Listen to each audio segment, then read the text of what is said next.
in Perry, Oklahoma. However, the Opera House itself was really too large. And they said the stage was large enough to where they could put a team of horses on it. And there's a picture in the circular there that shows how big it is. And so a Fotoplayer could not have made enough sound for it to travel to the end.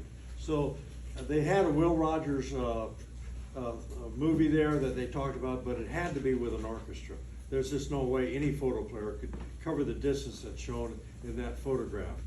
So they built an annex next to the big stage, and they showed only silent pictures, and it was fairly small.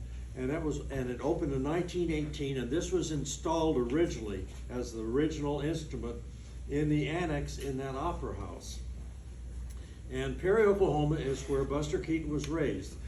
They claim he was born there, but it's disputed. So, but he was definitely raised there, and he went there often because his parents had retired there. And he was an often visitor.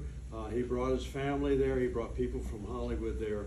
And so with 100% certainty, this exact unit, this M3 Cremona, played for his movies because they were played there often. But also, he had a world premiere there that they talk about. And they had it in the annex, so it had to be that this exact instrument played for the world premiere of one of his movies.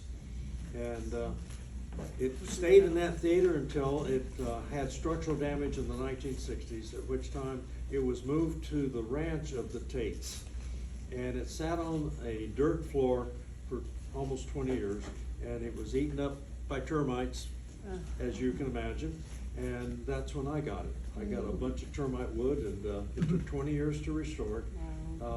Me and Emerson Furniture Studios in Fort Worth worked on it over a year. And when they had to replicate the wood and the joints. Wow. This is just what one of the valve chests looks like. And this is of course the bottom of one of the rollers.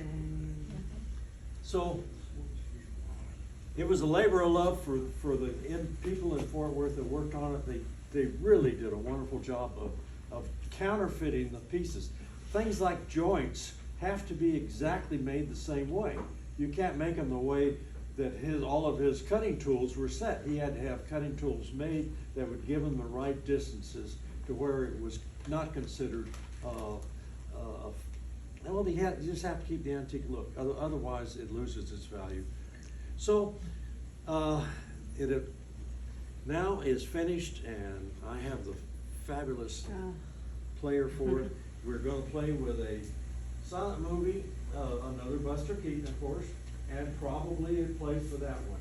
Now this one's called The Boat, and this is a restored copy. And even though there's a lot added to this copy that's not in many of the other boats, and you can see it's really bad in a few places.